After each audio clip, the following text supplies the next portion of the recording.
Hey folks, let's talk about distinctions. So if you've watched my playlist about your primitive operating system, the fear operating system, and how it programs itself based on experience, creating distinctions, this, not that. This is something that we can make use of as we update or upgrade our operating system to move from a primitive fear-based operating system to one where our sense of self is using the mind as a tool instead of being a puppet of the mind and doing whatever the mind tells us to do. Here's a really good place to start practicing that.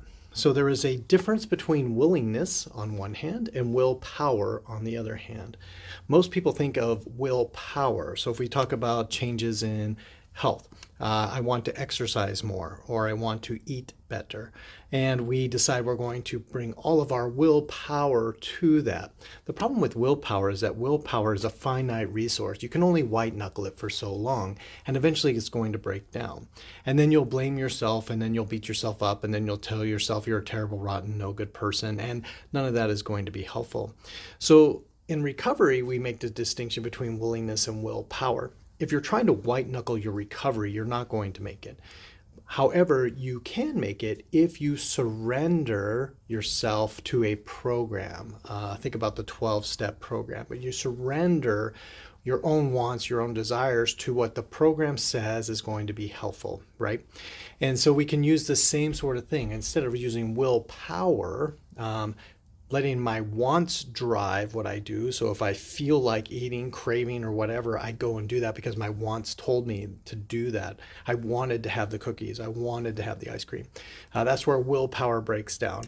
Or I didn't want to go to the gym. I didn't want to exercise. And so then I sleep in and I don't follow through with my routine.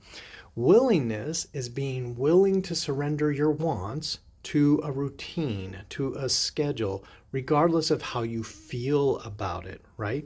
And so if I set the goal to lose weight and I'm tracking my calories, then I stop eating. I have to be willing to stop eating when I hit my calorie restriction, even though I want to continue doing that. I have to be willing to get up at 6 in the morning or sometimes earlier to get to the gym. I have to be willing to do that thing over and over again, even though I don't want to, even though I don't feel like it.